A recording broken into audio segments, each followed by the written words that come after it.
Hi friends, welcome back to my channel. അപ്പം ഇന്ന് ഞാൻ ചെയ്യാൻ പോകുന്നത് ചിക്കൻ 65 ഗ്രേവിയാണ്. നല്ലൊരു അടിപൊളി റെസിപ്പിയാണ്. അപ്പം എങ്ങനെ ഉണ്ടാക്കുന്നതെന്ന് നോക്കാം. അതിന് ആവശ്യമുള്ള ഇൻഗ്രീഡിയൻസ് ഇതൊക്കെയാണ്.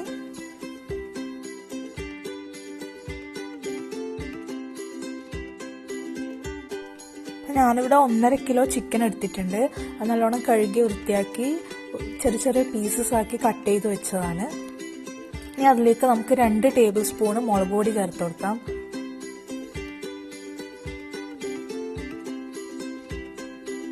പിന്നെ 1 ടേബിൾ സ്പൂൺ മല്ലിപ്പൊടി ചേർത്ത് കൊടുക്കാം. പിന്നെ ഒരു 1/2 ടേബിൾ സ്പൂൺ ഉപ്പ് ചേർത്ത് കൊടുക്കാം.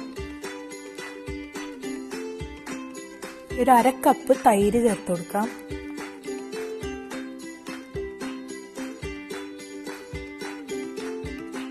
പിന്നെ 1 പുളിനാരങ്ങയുടെ നീര് ചേർത്ത് കൊടുക്കാം.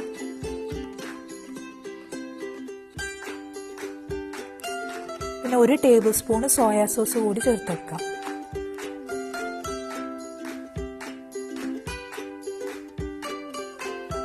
ഇനി അത് നന്നായിട്ടൊന്ന് മാരിനേറ്റ് ചെയ്തെടുക്കാം.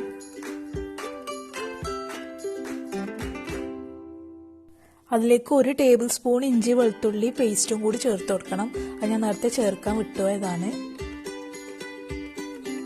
അതെല്ലാം കൂടി നല്ലോണം മാരിനേറ്റ് ചെയ്തെടുക്കാം. അപ്പോൾ നല്ല ടേസ്റ്റിൽ വളരെ എളുപ്പത്തിൽ നമുക്ക് തയ്യാറാക്കാൻ പറ്റുന്ന ഒരു ഡിഷാണിത്. ഇതിൽ നമ്മൾ ഉള്ളി തക്കാളി ഒന്നും ചേർക്കുന്നില്ല, എന്നാലും കുറച്ച് ഗ്രേവിയോട് കൂടിയിട്ടുള്ള നല്ലൊരു അടിപൊളി ചിക്കൻ 65 തന്നെയായിരിക്കും ഇത്.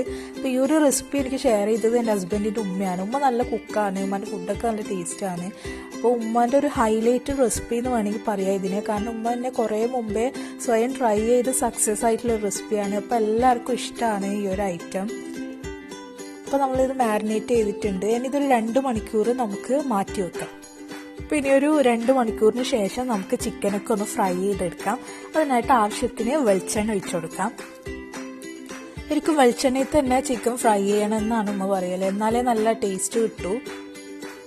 ശരിക്കും പറഞ്ഞാൽ ആ വെളിച്ചെണ്ണയുടെ ആ ഒരു സ്മെല്ലും ആ ഒരു ഫ്ലേവറും ശരിക്കും നല്ല അടിപൊളിയാണല്ലോ.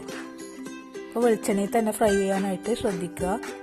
നമുക്ക് ചിക്കൻ പീസസൊക്കെ ഇട്ട് കൊടുക്കാം.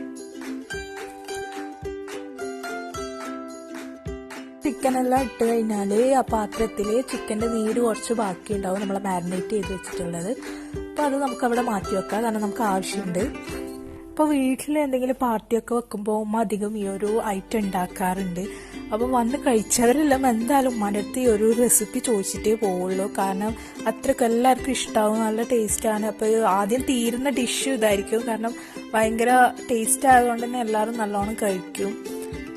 നമ്മുടെ ചിക്കനെല്ലാം ഏകദേശം ഫ്രൈ ആയി വന്നിട്ടുണ്ട്. നല്ലോണം പൊരിയണ്ട, ലൈറ്റായിട്ടൊന്ന് ഫ്രൈ ആയാൽ മതി. നമുക്കൊരു പാനിൽ 50 ഗ്രാം ബട്ടർ ഇട്ട് കൊടുക്കാം. അതൊന്ന് മെൽട്ടായാൽ അതിലേക്ക് നമുക്ക് 8 പച്ചമുളക് നീളത്തിൽ മുറിച്ചത് ചേർത്ത് കൊടുക്കാം.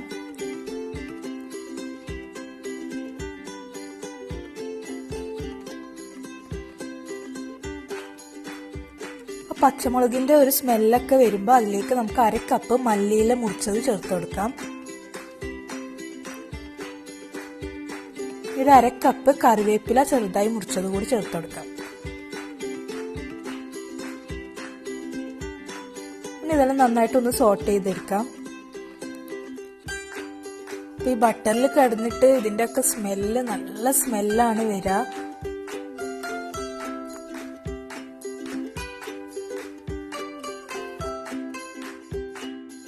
അതിലേക്ക് നമ്മൾ നേരത്തെ മാറ്റി വെച്ച ചിക്കൻ്റെ മാരിനേറ്റ് ചെയ്ത് വെച്ചിട്ടുള്ള വെള്ളം അതിലേക്ക് ചേർത്ത് കൊടുക്കാം.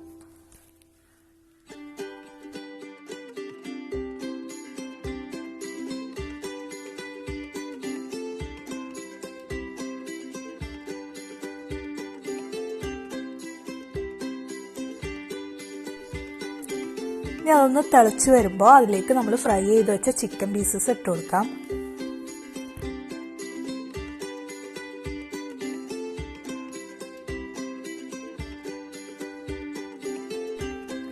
അത് മൊത്തം ഇട്ട് കൊടുക്കുക. അതിലുള്ള ബാക്കിയുള്ള വെളിച്ചെണ്ണയും അതിലുള്ള ആ ഒരു മസാലയും എല്ലാം തന്നെ അതിലേക്ക് ഇട്ട് കൊടുക്കുക.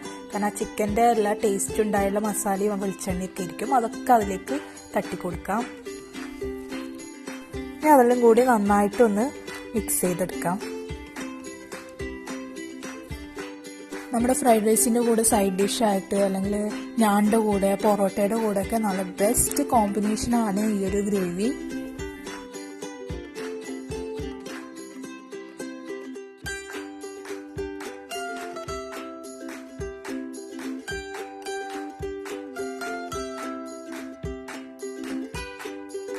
ഇനി അതിലേക്ക് നമുക്ക് 1/2 കപ്പ് ടൊമാറ്റോ കെച്ചപ്പ് ചേർത്ത് കൊടുക്കാം.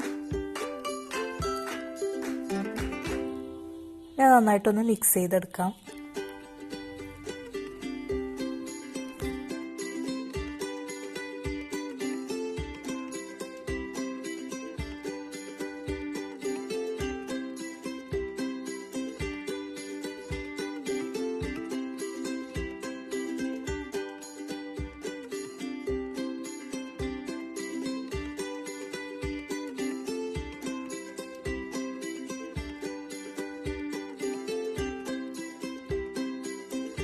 ഫൈനലി അതിലേക്ക് നമുക്ക് 1/4 കപ്പ് തൈരും കൂടി ചേർത്ത് കൊടുക്കാം.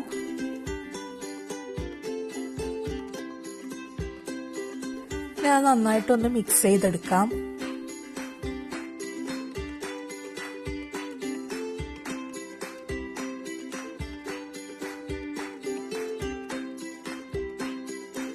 അപ്പോൾ നമ്മുടെ ചിക്കൻ 65 ഗ്രേവി റെഡി ആയിട്ടുണ്ട്. അപ്പോൾ നിങ്ങൾക്ക് കുറച്ചും കൂടി ഗ്രേവി വേണമെന്നുണ്ടെങ്കിൽ ആവശ്യത്തിന് വെള്ളം ചേർത്ത് കൊടുക്കാം. അപ്പോൾ വീട്ടിൽ ഫംഗ്ഷൻസ് ഒക്കെ നടക്കുമ്പോൾ ഉണ്ടാക്കാൻ പറ്റിയ, വളരെ എളുപ്പത്തിൽ ഉണ്ടാക്കാൻ പറ്റിയ നല്ല ടേസ്റ്റി ആയിട്ടുള്ള ഒരു ഐറ്റമാണ്. അപ്പോൾ എല്ലാവരും ഉണ്ടാക്കി നോക്കുക, കമൻറ്റ് ചെയ്യുക. പിന്നെ നിങ്ങൾക്ക് ഈ ഒരു വീഡിയോ ഇഷ്ടമായെങ്കിൽ ലൈക്ക് ചെയ്യാനും ഷെയർ ചെയ്യാനും മറക്കരുത്. പിന്നെ നിങ്ങൾ എൻ്റെ ഈ ചാനൽ ആദ്യമായിട്ടാണ് കാണുന്നതെങ്കിൽ സബ്സ്ക്രൈബ് ചെയ്യാൻ മറക്കരുത്. അപ്പോൾ അടുത്തൊരു വീഡിയോ കാണുന്നത് വരെ ബൈ.